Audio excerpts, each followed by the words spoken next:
팬들 경악. 손비나 첫집 내부 공개, 거실에 숨겨진 사연은 라는 제목이 너무 자극적이라고 느껴질지도 모른다. 그러나 문이 열리는 순간 그 말이 결코 과장이 아니라는 걸 누구나 직감하게 된다. 새하얀 조명 대신 맑은 햇빛이 미세한 먼지 입자를 금빛처럼 반짝이며 흘려보내는 집. 관을 지나자마자 코끝에 닿는 건 새 가구의 냄새가 아니라 오래 묵은 종이와 나무가 섞인 어떤 사람의 시간이 진득하게 스며있는 향기다.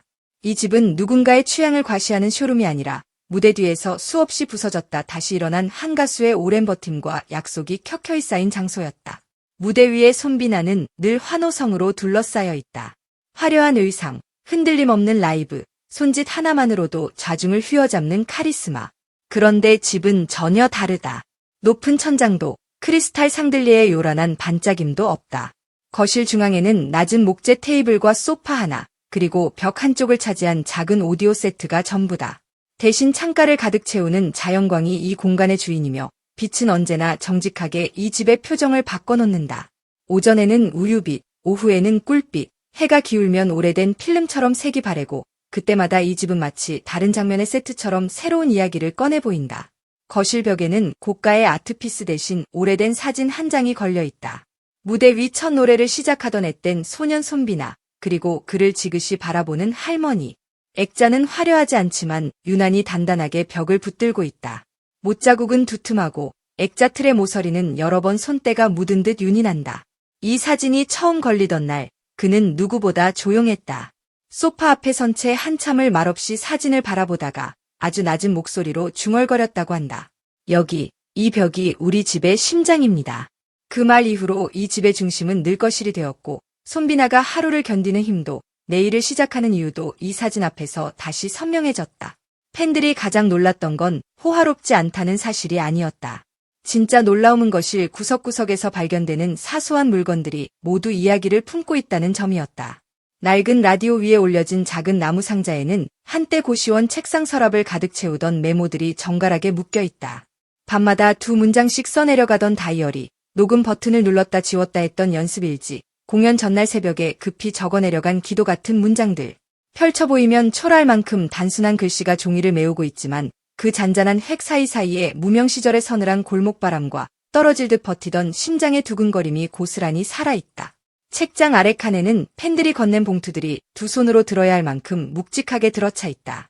봉투 겉면에는 삐뚤빼뚤한 글씨로 적힌 문장들이 보인다. 오늘도 당신 노래 덕분에 하루를 견뎠어요. 언제든 포기하고 싶을 때면 이 집에서 이 문장을 꺼내 읽는다고 한다. 무대에서 받는 환호는 뜨겁지만 짧게 타오르고 편지의 스민 호흡은 오래 남는다. 그래서 그는 봉투를 굳이 정리하지 않는다. 흘러내리는 종이들 사이로 작은 꽃잎이 떨어져 나오고 사진 한 장이 삐져나와도 괜찮다.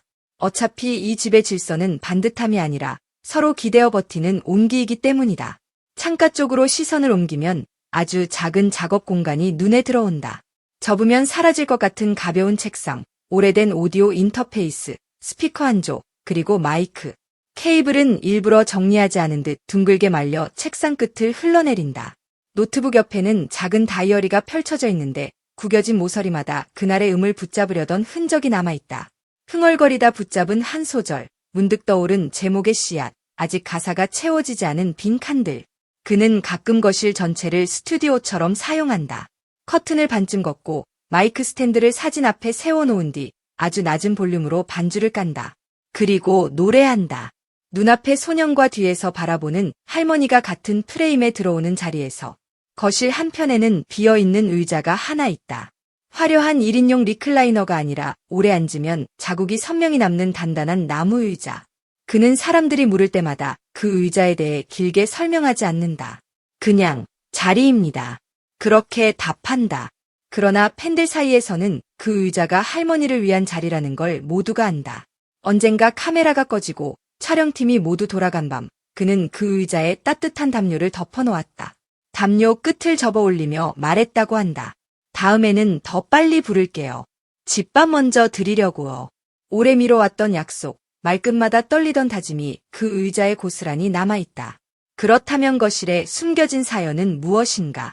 사람들은 사진과 의자, 봉투와 다이어리를 보며 각자의 답을 찾는다. 어떤 이는 눈에 보이는 물건의 역사에서 사연을 읽고 또 다른 이는 보이지 않는 빈자리에서 이야기를 듣는다. 그러나 손비나가 직접 꺼내 보이는 진짜 사연은 의외로 간단하다. 이 거실은 내게 첫 무대였습니다. 무명이 길었던 날에는 이곳에서 스스로에게 박수를 쳤고 실패한 날에는 이곳에서 다음 무대를 상상했습니다. 환호가 없는 무대에서도 노래는 끝나지 않았습니다. 이 고백이 끝나면 거실의 사물들은 돌연 다른 의미를 띈다. 소파는 리허설석이 되고 테이블은 악보가 펼쳐지는 오선지가 된다.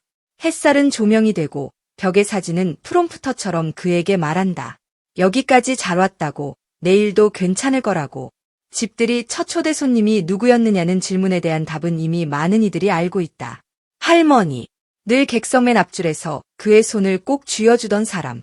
누구보다 먼저 그 재능을 알아보고 가장 뒤에서 묵묵히 등을 떠밀어 주던 사람. 초대한 날, 그는 화려한 코스 요리 대신 아주 단출한 식탁을 차렸다.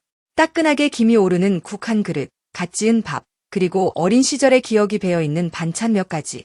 식탁 위로 햇살이 내려앉자 그 순간만큼은 세상 어떤 조명보다 환하고 따뜻했다. 할머니는 말수가 적었다.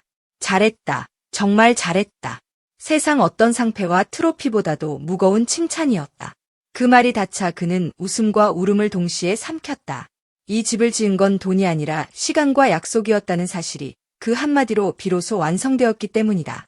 팬들은 이 집을 보고 입을 모아 말한다. 화려하지 않은데 이상하게 마음이 뜨거워진다고. 보여줄 것이 적어서가 아니라 숨길 것이 없기 때문일 것이다. 반짝이는 소품 몇 개로 꾸며놓은 인테리어가 아닌 걸어온 날들이 오롯이 놓인 풍경. 새 커튼의 주름보다 오래된 사진의 주름이 더 선명한 곳. 이 집은 그래서 정직하다. 카메라가 들이밀어도 흔들리지 않고 스포트라이트가 사라져도 초라해지지 않는다. 빛은 바뀌지만 의미는 바래지 않는 공간. 그래서 누구나 이 거실에 한번 서면 자신도 모르게 등을 펴고 숨을 고르게 된다. 마치 무대에 오르기 전처럼. 무명 시절의 밤을 견디던 고시원의 좁은 방과 비교하면 지금의 거실은 놀랄 만큼 넓다. 그러나 진짜 차이는 평수에 있지 않다. 그때는 버티기 위해 노래했고 지금은 건네기 위해 노래한다. 버팀목이 되어준 손길들에게 되돌려주고 싶은 마음이 이 집의 구조를 만들었다. 그래서 낭비가 없다. 그래서 허세가 없다. 그래서 결국 더 아름답다. 내 노래가 누군가의 오늘을 지탱한다면 이 거실은 그 노래의 첫 줄을 적는 서재가 되고 마지막 후렴을 올리는 무대가 된다. 그 모든 과정이 한 공간 안에서 완성되는 걸 바라보는 일은 팬들에게도 작은 기적이다. 카메라가 꺼지고 스태프들이 발걸음을 옮기고 문이 닫히면 거실은 다시 본래의 호흡으로 돌아간다. 가끔은 책상 위에 기타가 누워있고 가끔은 바닥을 따라 악보가 꼬리를 물고 흘러간다.